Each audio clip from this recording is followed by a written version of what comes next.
So if you're going on a call with your rep, how do you introduce yourself to the customer? As the boss, the coach, a colleague? The best thing is don't make a big deal about why you're there. You don't want the customer to behave differently just because you're in the room. Your rep may have told the customer she was bringing her manager, or she may not have. So unless the customer specifically requested you, or there's a problem that you need to handle, if this is a coaching call, your presence shouldn't have a big impact. So one way I recommend introducing yourself is to simply say, I'm a colleague of Jane's. I'm delighted I was able to come here with her today, and she told me, and then say something relevant about the customer or the company, and then flip it back to your rep and say, I know she's eager to discuss this with you, or some version of that.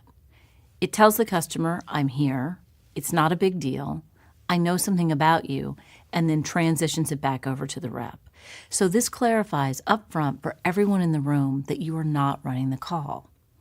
However, just because you're not doing the call itself doesn't mean that you can't add value. So one of the things that I always stress is don't take over the call for your rep. But there are 3 techniques you can use that will add value to the conversation while still letting your rep shine. And you should only use these techniques if you've agreed upon it in advance with your rep.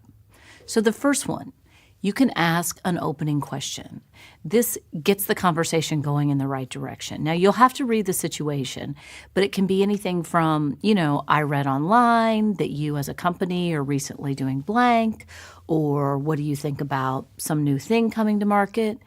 You and your rep should talk about where she wants the call to go and what type of questions would help get it there. Sometimes, because you're a fresh voice, you can ask a question that your rep can't. Or perhaps you can ask a question that they asked before, but didn't get the kind of robust information they were looking for. The point is, you want to steer the conversation in a way that's helpful to your salesperson. A second thing you can do is sometime during the call, bring up an industry-relevant topic. And this is a strategy that can be used to tie into what your rep is saying or link it back to the customer's goals.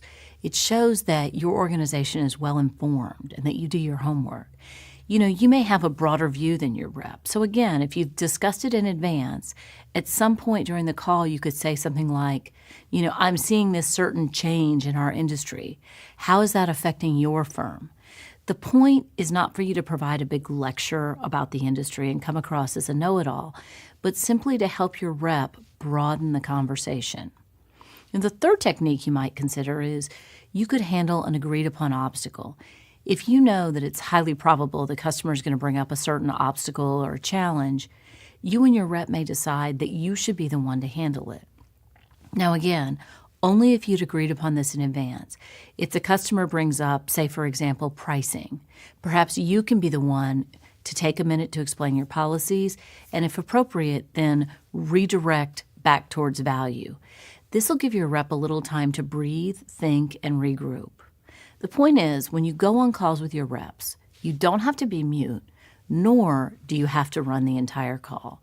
Simply decide in advance what role you need to play that will add value and still keep your rep in charge of the interaction.